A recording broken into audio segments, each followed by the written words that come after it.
What's up, guys? We are out in the garage today and we are going to be doing a little bit of maintenance, maybe, on the 2023 Kia Sportage Hybrid. So what I mean by maybe is we are going to pop the tire off and we are going to see how much brake pad wear I have after 75,000 miles. I've had this car since June of 2022 in all different conditions, so it is a great time to kind of figure out when I really need to be thinking about that first brake change. I do want to point out that this is the hybrid version, so it has regenerative braking, and there are some pretty reputable sources out there that say that regenerative braking uses a lot less brake pad than you might think. So as I'm slowing down to a stop, it's not always the brake pads doing the work. It is the electric system. So there's electric braking happening. That's what's charging the battery as well. So when you're using that, you're not actually using brake pads. So today we're really going to see at 75,000 miles, should you be thinking about changing your brake pads? All right, the first thing we need to do is get the wheel off. So in order to do that, we're going to take our lug wrench and we're going to go ahead and loosen the lug nuts while the vehicle is still on the ground. This makes it easier to get them off. If you try to do this while the car is jacked up, that tire is just going to spin and it's going to make your life a little more difficult. So we're going to take these small steps so that we have an easier job to do overall. And because I'm using wheel locks, I'm going to go ahead and grab my key and use that with my lug wrench. And if you're not using wheel locks, I do highly recommend that you do so, because even though this isn't a luxury car, literally everyone is in danger of getting a tire stolen easily for whatever reason. It seems like it won't ever happen to you, but why not spend a few bucks and protect yourself?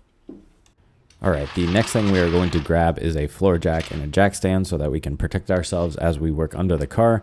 The issue with this car is that when you do jack it up with a jack stand in the proper location at the pinch welds, you don't have any more space to put a jack stand safely in the correct location. So we have to find an alternate spot to jack it up and support it while we're working on it.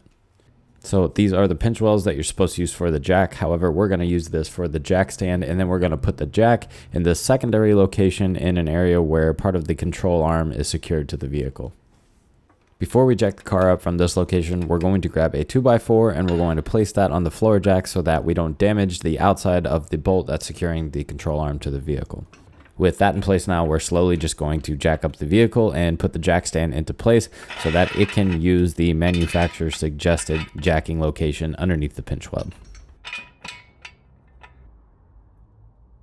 Now with the car safely jacked up and supported, it is time to get that wheel off and take the first look at the rotors in 75,000 miles.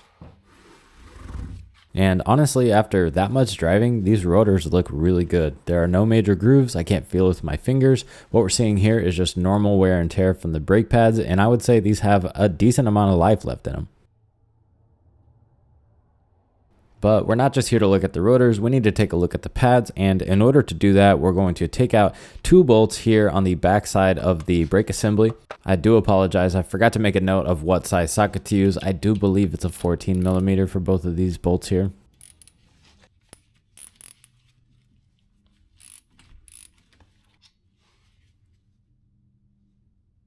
In order to remove the upper bolt, we are going to need an adjustable wrench to hold one of the nuts in place as we take the bolts out. As you take out these bolts, you want to make sure that you have the caliper secured, like I did not, because you don't really want it falling, and you certainly don't want to damage that brake fluid line that runs into it. Now, admittedly, what you're seeing here is not best practice. You're really supposed to secure the caliper to something with something. However, I find that if you just hang it up here and you're just careful with your movements, you're not going to run into any problems. Now we're ready to take the brake pads off, and as you are trying to push them out, the hardware is going to give you a little bit of resistance, but if you push in and then pull back out, it will allow you to pop that brake pad out of place. All right, now that we've got them off, it is time to make an assessment, and honestly, the brake pads look a lot better than I thought. After 75,000 miles of driving, they are not showing much wear at all, and I would say they at least have 50% life left in them. But in order to be conservative, I'm going to probably check them again at 125,000 miles, which with the amount that I drive probably isn't too far off. But for now, if I don't have to do the job of changing the brake pads and changing the rotors, I'm not going to. And what that means for you guys is you really don't have to worry about changing your pads or even checking them like I did until probably after 100,000 miles at a minimum, if not more.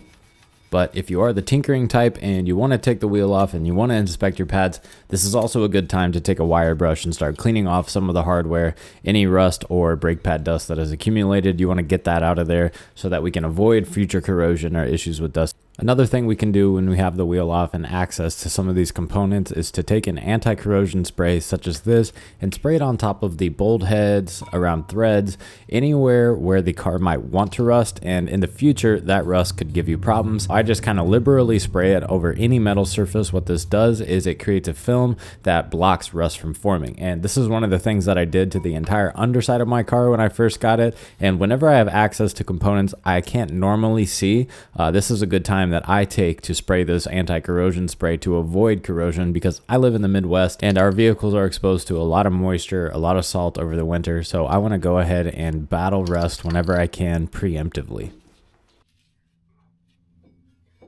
Alright, since we don't have to replace the brake pad, it is time to put it back on.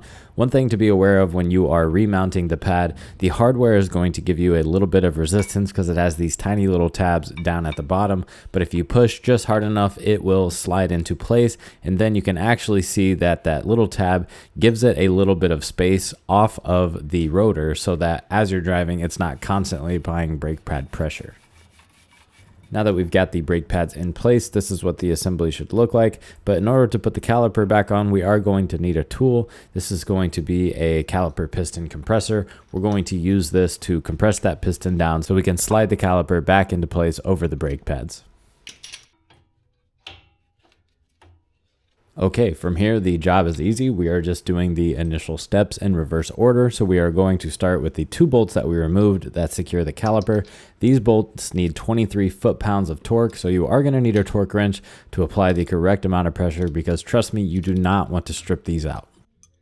And as I mentioned earlier, this is a good time to coat those metal surfaces that might be prone to corrosion with that anti-corrosion spray. We just want to be careful that when we're doing this, we're not spraying this on the actual rotor. We don't want any lubricant of any kind on the rotor at all, because we need that friction between it and the brake pad to stop our vehicle.